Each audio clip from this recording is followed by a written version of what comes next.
What happens when a pizza delivery guy breaks down in your driveway before he even hands you the box? Harlen McGill had built a name for himself by turning around dying businesses. 7 years ago, he bought a 5-location pizza chain from a retiring couple in Ohio. It was old school but had potential. He modernized the kitchens, launched delivery apps, and hired a new district manager. Sales doubled, but lately things had changed. He didn't like relying on reports anymore. Too many glowing emails from management didn't match the online reviews. One store said their driver was slow and rude. Another had a complaint about a manager yelling at a cashier in front of customers. Harlen didn't trust secondhand stories, so he made a call. He'd go undercover. Harlen was a tall guy with a deep voice, so he worked with a Hollywood-style makeup artist he'd used once for a conference. With a little gray in his beard, pale contact lenses, and a fake scar on his jaw, even his wife said she wouldn't have known it was him. He went by Rick, a retired mechanic who just moved into town. Since the stores were spread out and most of the staff were new hires, it was easy to slip through unnoticed. He'd never personally met anyone at any of the 5 locations his district manager, Blake, had handled all the face-to-face stuff. The plan was simple. Order a pizza from each store over a few weeks, have it delivered, and see how things were really going. The first 2 deliveries were fine. The third was late, but the driver apologized and looked exhausted. The fourth came from the suburban branch near a college. He ordered a large pepperoni and a Coke, no special instructions. He wanted to see how normal customers were treated. 20 minutes later, a beat-up sedan pulled into his driveway. The driver didn't get out at first. Harlen waited by the door, still nothing. Then the car door opened slowly, and a guy stepped out holding the pizza box with both hands like it was made of glass. He looked about 24, skinny, unshaven, hands shaking. His name tag said Devin. "Hey," Harlen said, stepping off the porch. "You okay?" Devin looked up, eyes glassy. "Yeah, sorry, here's your order." But just as Harlen reached for the box, Devin's lips started trembling. Then he froze. His shoulders tensed. And then, right there on the sidewalk, the kid broke down, full-on sobbing. I'm sorry," he said, dropping to one knee, still clutching the box. "I didn't mean to. I can't do this anymore, man." Harlen crouched down. Hey, breathe. What's going on?" Devin wiped his face with his sleeve. "I haven't slept in 2 days. I've been covering shifts for 2 drivers who quit last week. My manager won't let me take even 5 minutes to eat. I missed my grandma's funeral yesterday because I had to cover lunch rush. And now my brakes are shot and I don't got the money to fix them." Harlen felt a weight in his chest. "Why didn't you say something? To your manager?" "I did. He said if I didn't like it, I could walk. But I need this job. My mom's sick." "I'm the only one helping her." Harlen nodded slowly. "Let me take the pizza inside. You sit for a second." He brought the box inside and came back with a bottle of water. Devin sat on the curb, sipping slowly, eyes red. "Sorry again. I don't lose it like this usually." "You got nothing to apologize for, man." Harlen stood beside him and looked out at the quiet street. There was no way this was just a one-off. If this was happening at one store, it could be worse elsewhere, and he wasn't about to let it slide. "Devin," he said, "you don't know me, but I'm not just some guy ordering pizza. I own the company." Devin blinked, confused. "What?" Harlen pulled off the fake scar. "Name's Harlen McGill. I bought this chain 7 years ago. I've been going undercover to see what's really happening, and now I'm really seeing it." Devin stared at him, stunned. "I'm not mad at you," Harlen said. "You've been working yourself sick just to keep things running. That's not okay, and I promise you it's going to change." Behind them, a neighbor walked by with a dog. Harlen didn't move. He just sat beside Devin on the curb, making a silent vow. Tomorrow, he was going to the store, and someone was going to explain why a kid had to cry just to be heard. The next morning, Harlen drove out to the 4th location Maplewood Plaza, tucked between a vape shop and a pawn lender, with a faded awning that hadn't been replaced since before he bought the chain. The parking lot had potholes deep enough to crack a rim, and a flickering neon open sign buzzed weakly in the window. He parked off to the side in an unmarked car and waited until just after the lunch rush to go in. Inside, the lobby was empty. The counter had fingerprints on the glass, and the digital menu above flickered like it was on its last legs. A young woman stood behind the register, tapping her nails anxiously against the screen. She looked up briefly, then back down without a word. No greeting, no eye contact. Harlen stepped forward. "Hi, is the manager around?" She didn't answer at first, just sighed and turned toward the back. "Vic," she called, "some guy's asking for you." Vic emerged from the prep area, wiping his hands on his apron. He was in his late 30s, stocky, with a buzz cut and a jaw that stayed clenched even when he smiled. He didn't recognize Harlen, which was the point. "Can I help you?" Vic asked. Harlen extended a hand. "Name's Rick. I'm new in town. Heard you might be hiring drivers." Vic looked him up and down, then slowly shook his hand. "You got a car? Got a license, insurance, the whole deal. You ever deliver before?" "Few years back," Harlen lied. "Nothing recent?"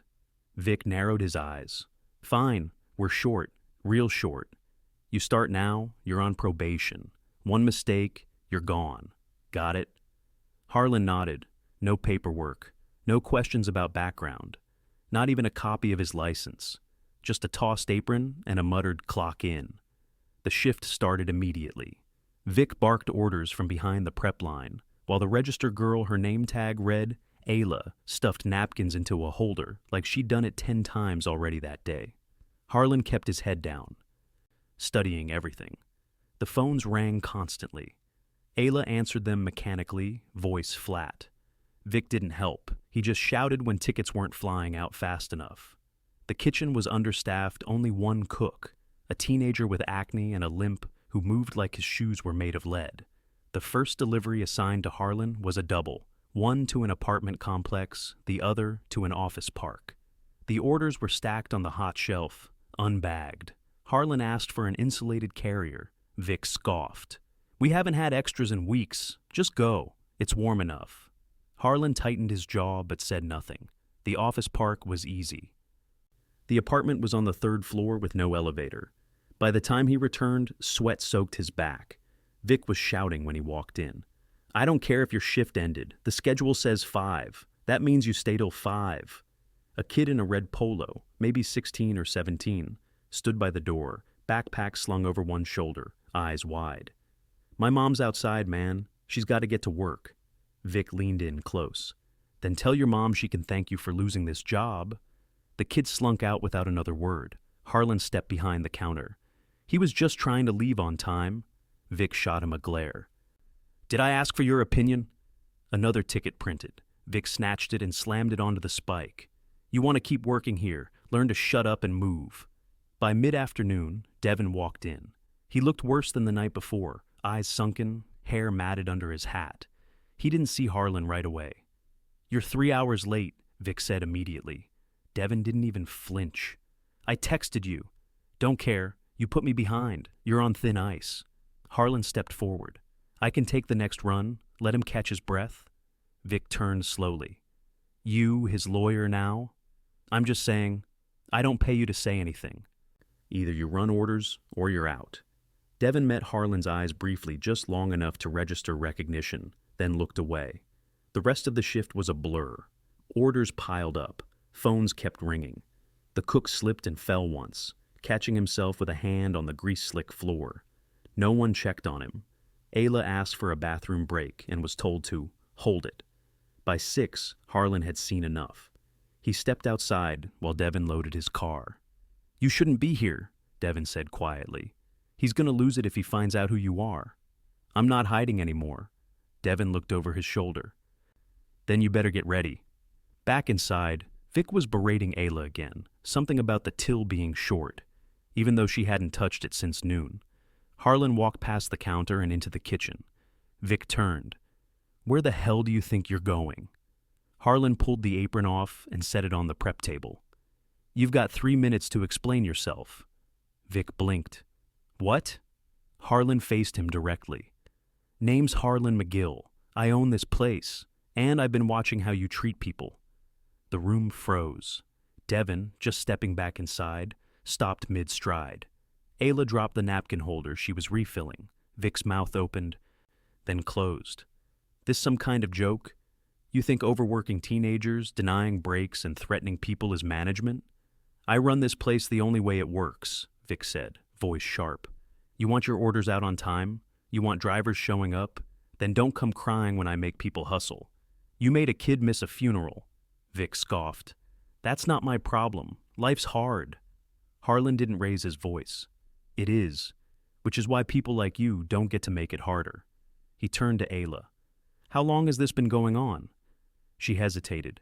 Vic snapped, Don't say a word if you want to keep your job. Harlen cut in. No. If anyone here feels unsafe or mistreated, they'll be protected. Ayla's voice cracked, but she spoke. He throws stuff at us sometimes. Last week he kicked the mop bucket when Devin slipped. Told him to clean it up like a dog. Devin nodded. He made me deliver with a flat tire. Said if I stopped to fix it, I was stealing time. Harlen looked back at Vic. You're done. You're not just fired, you're banned from stepping foot in any location again. Security's coming to escort you out. Vic's face turned red. You'll regret this. You think these kids can run this place without me? They've been doing your job for months. Harlen stepped aside, pulling out his phone. Vic stormed out, slamming the door behind him so hard the window buzzed. The store fell silent. Then Ayla whispered, What happens now? Harlen exhaled. Now we fix it, starting with food. You all been running on empty? They nodded. Harlen went to the back, grabbed dough, sauce, and cheese, and started building pizzas himself. The cook stared like he was seeing a ghost. You ever made one before? He asked. Harlen smiled without arrogance. I used to throw dough before you were born. They laughed. The tension cracked just a little. As the oven hummed, Harlen sat with the team in the dining area. He laid everything out, new management coming in, employee surveys going out, and a direct reporting line to him for any issues. No more third-hand updates, no more silence. You've all been carrying this place on your backs, he said. That ends today. He handed Devon a prepaid card. Get your brakes fixed. Take tomorrow off. Full pay. Devon stared down, speechless. Harlen stood. And one more thing, anyone here who wants to stay, train, and grow with this company, we'll help you do it. No one cheered, no one clapped. But they stayed seated, leaning in, listening. And for the first time in a long time, they believed him. 2 days later, Harlen sat in the passenger seat of a borrowed sedan, with the window cracked open, cold air funneling through. The Maplewood location was still short a manager, and he wasn't about to install someone blindly. For now, he'd rotate through in person. Devin was behind the wheel, both hands steady this time. The brake job had drained his savings, but Harlen had covered it without ceremony. No speeches, no staged moment. Just a quiet, get it done, and a card slid across the table. They were running deliveries together today. Harlen wanted to see firsthand how the routes worked, how delays stacked up, and what the actual time between orders looked like. His phone buzzed with updates from HQ, but he ignored them. Everything else could wait. Feels weird not racing the clock, Devin said, eyes on the road. You shouldn't have to sprint through your shift just to survive it. Devin nodded once, then turned onto a side street lined with duplexes. You think the others will get that kind of help too? They will, but I'm not going to announce it. I want to see where the pressure's coming from first, store by store. He glanced at Devin. You ever cover shifts at the downtown location? Once. They needed someone who knew the system. Place felt like a furnace. Manager there doesn't talk much, just points. Name? Mel, short for Melissa, I think. Big into rules, not so big on people. They pulled into a gravel lot, and Devin jogged up to the porch. Harlen stayed behind, scribbling the name in a small leather notebook. He didn't trust memory anymore. Too much had slipped through cracks he didn't know existed. After the drop, they returned to Maplewood for a late afternoon lull. Ayla was still on register. She worked silently, but she moved faster now, less hesitant. The mop bucket was gone from the dining area, the floor actually dry for once. The cook James had a brace on his wrist, which Harlen had arranged through a third-party urgent care visit after checking the insurance policy himself. The changes were small, but they were real. Back in the prep room, Harlen leaned against the walk-in door, watching Ayla refill the soda fridge. You ever think about being a shift lead? He asked. She froze mid-motion. I'm not really that type. What type is that? The type people listen to. People listen when you've got something worth saying. She didn't answer, but she went back to stacking bottles, a little more deliberate this time. Later that night, Harlen drove to the downtown location alone. He parked across the street, watching through the front window. The interior was spotless, too spotless. Every movement was tight, robotic. The cashier smiled, but only when someone approached. There was no chatter, no music, just the mechanical rhythm of transaction and production. He stepped inside. A woman in her late 40s stood behind the line, clipboard in hand, tall, rigid posture, dark green apron cinched high on her waist. She scanned him quickly and nodded. Carry-out or delivery? Neither, he said, looking to speak with the manager. Her eyes narrowed. That's me, Melissa. What's it regarding? Company audit. I'm from operations. She didn't flinch. We weren't notified. It's unannounced. I'm evaluating process adherence and employee conditions. Melissa set the clipboard down gently. You'll find this location fully compliant. I'm sure I will. Mind if I observe for a while? Suit yourself. He moved behind the counter, staying near the back wall. The air smelled faintly of bleach, and every surface gleamed under fluorescent lights. There was no music, no small talk. One of the kitchen staff, a tall man with deep-set eyes and a nervous blink, glanced at Harlen, then quickly back to his work. A teenage girl returned from a delivery and handed Melissa a receipt. You're 7 minutes over, Melissa said without looking up. There was construction, the girl replied. I had to circle twice. You should have planned for that. Time comes out of your next break. Harlen stepped forward. You subtract breaks for traffic? Melissa turned slowly. We hold all staff accountable for punctuality. Predictability is part of delivery. How many drivers have you gone through in the past month? 3, she said. 2 quit. 1 was terminated for lateness.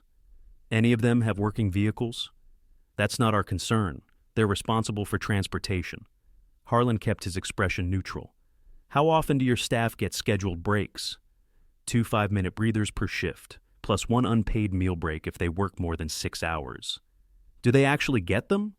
Melissa didn't answer. He turned to the teenage driver. When was your last break? She hesitated. Yesterday. I think. He looked back at Melissa. You're aware of state labor laws, yes? She crossed her arms. Barely anyone asks for them.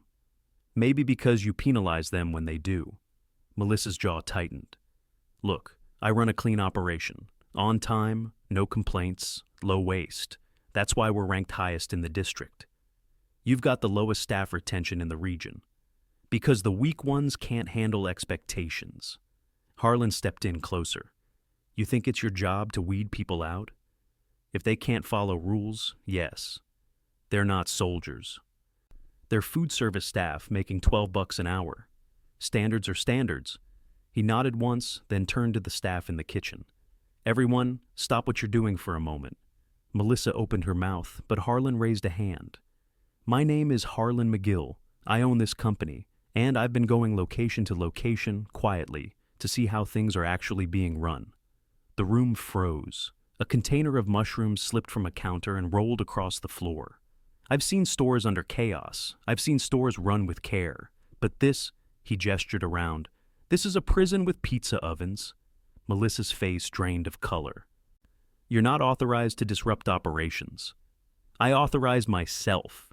He turned to the teenager again. What's your name? Lena. You did nothing wrong today. You're not losing a minute of your break. In fact, take 10 now. On me. Lena stood still, unsure. It's not a trick, Harlen said. You won't be punished. She slowly stepped outside.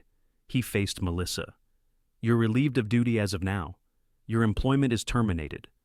You're making a mistake. No, the mistake was letting you believe fear was a management style. Melissa didn't speak again. She gathered her things and walked out without another word. Harlen turned to the rest of the team. We'll be short for a few days. We'll adjust, but no one here will be disrespected again. That's over. No celebration, no applause, just slow, cautious nods. He didn't need gratitude. He needed buy-in. Outside, he called his HR lead. Send a regional floater to the downtown store. We need a temp manager, someone who listens." As he hung up, Lena returned with a soft drink in her hand. "Still good to work?" she asked. "Only if you want to." She nodded. "I do." Harlen looked up at the dark sky. He had 2 locations left to visit, and he wasn't done yet. The last 2 locations sat on opposite ends of the city. Harlen visited them both over the next week quietly, without disguise, but still without announcement. Each store had its own rhythm, its own problems, but none of them had the deep rot he'd found in Maplewood or downtown. One was underperforming due to equipment issues. The other had a solid team, but a manager who avoided conflict at all costs, letting small issues fester into bigger ones. Both problems were fixable, and neither required a sweeping overhaul. He spent his evenings back at Maplewood, not to check boxes or oversee operations, but to be present. He worked the register next to Ayla, ran dough with James, helped Devin load orders into his now repaired car. He didn't hover, he just helped. That presence alone seemed to steady the team. But the real work began after hours. Each night, after the store closed, Harlen stayed behind with the staff, those who volunteered to stay, paid for their time. They didn't talk about pizza. They talked about what would make the job sustainable. Ayla suggested a rotating Saturday schedule, so no one got stuck closing every weekend. Devin asked for a real driver protocol, checked in vehicles, rotating brakes, and a call-in system that didn't punish people for emergencies. James proposed a shared tip pool for kitchen staff during peak hours. Harlen didn't promise anything on the spot. He wrote everything down, asked follow-ups, and gave timelines for decisions. When something wasn't possible immediately, he explained why. "You're not going to hear, 'We'll look into it' from me," he told them. "You'll hear yes, no, or here's how long it'll take." That transparency alone changed how they looked at him.